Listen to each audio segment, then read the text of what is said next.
People have been trained in the art of the 9 to 5 job for almost a century now.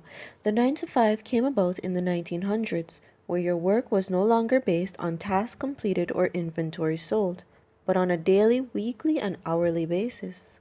But in today's economy, a 9 to 5 doesn't work, and yet it seems like we are somewhat forced to.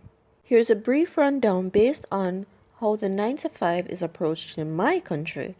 To make it more easier for everyone, I've converted everything into the lowest dollars so you can grasp the concept on the unrealisticness of the situation. Okay, the average wage is paid weekly, and it's usually $6.50 to $7 per working adult per week. You may have a job that pays more, maybe $10, so I will also show the results for that in the end. Okay, back to $6.50 to $7 per week. A normal work week consists of 6 days, which is the norm here. So we will use the $7 a week just to be generous, and that works out to $1.17 a day. So now we have 24 days in a month times $1.17 a day, which equals to roughly $28. So now that we know our average salary is $28, we will need to deduct necessities.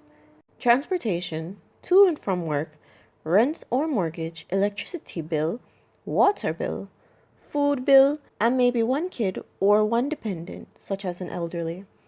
So the transportation can range, but let's go for the average 50 cents. 50 cents times 24 days equals $12 a month. $28 minus $12 for transportation equals $16 left. Rent and mortgage can range, but the average cost of renting a one-bedroom apartment is $40. So let us use that, the bare minimum of ordinary living, electricity and water not included.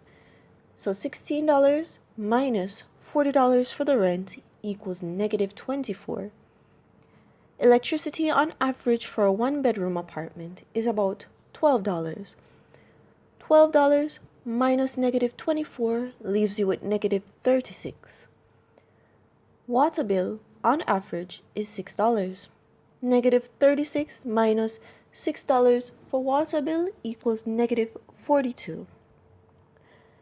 Food bill on average for one person is 90 cents a day, and that is usually for 3 meals for one person. But really and truly, people here have to eat less to survive. One small lunchbox food is 65 cents. But since I'm trying to make you understand how much a normal person will have to spend to eat normally. So 90 cents times 30 days of eating equals $27. So the negative 42 minus $27 equals negative 69. It's very hard for one person to survive, as you can see, and pension is hard to come by because it takes about 35 years or more to qualify for a pension. And during that time, you're living on the same kind of salary to try and raise a full family, and things happen that causes people not to be able to attend work, and the employers don't have patience many times, so they get fired. The employers themselves also see this as one less pensioner for the future. But as I say, pension is rare here. So if you don't have at least one child to support, you will most likely have an elderly to support. So far, the basic bill for you as one working person is negative 69, and that's when you don't include basic living items like toothpaste, soap, clothes, shoes, tissue, a small snack in between during the days, cable and internet bill, proper meat and meals, phone bill, car note, gas money, which is more than transportation, etc., and nothing saved up to buy basics like a fridge, fan, pots and pans, not even occasional once a month outings or some fast food are included. Keep this in mind. So let's be nice and say that the extra person only requires food, transportation, lunch money, and water and electricity.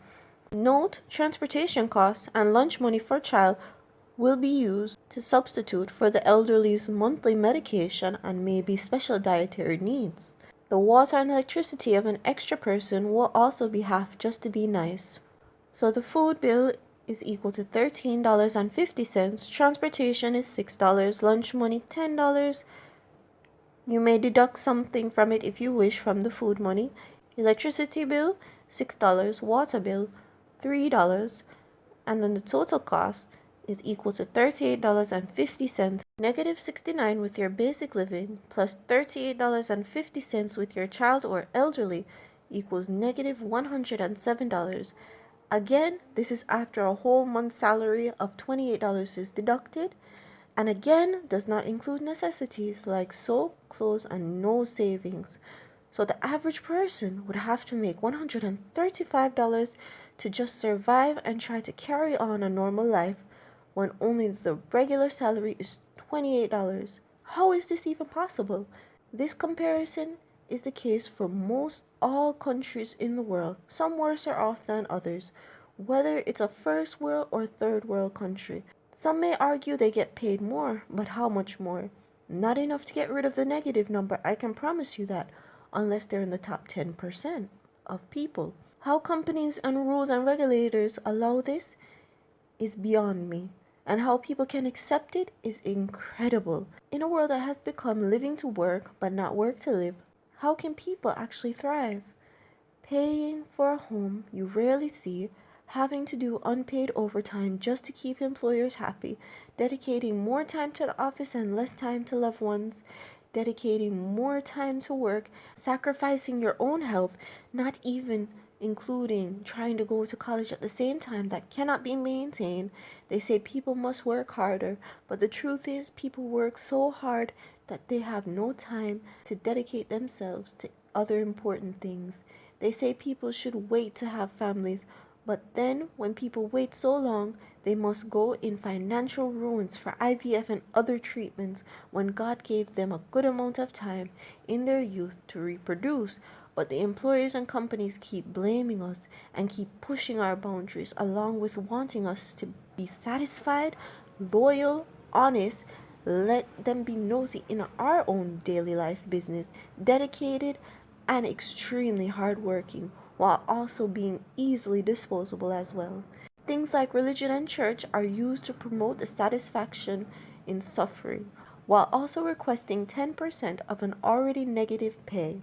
Grocery stores request that we are taxed for the air conditioner in the store, and companies tax us for the brand names we buy, almost doubling the price. And we buy from them and we buy from there because with the little that we have, we don't want to take a chance of getting a product that might not even meet our basic bottom expectations. The wealth is seen as a necessity for the higher ups, but not enough for us regular people. The justification makes no sense, and the struggles aren't necessary. A job, a 9 to 5 job, cannot be maintained or lived on. It's usually a 7 to 7 job too, 12 hours a day, once transportation time and overtime are included, and should be addressed and fixed. A 9 to 5 job and pay is unrealistic and puts people in situations that cost them their pride and dignity with little else to fall back on. This is the world that we live in. This is the 9 to 5.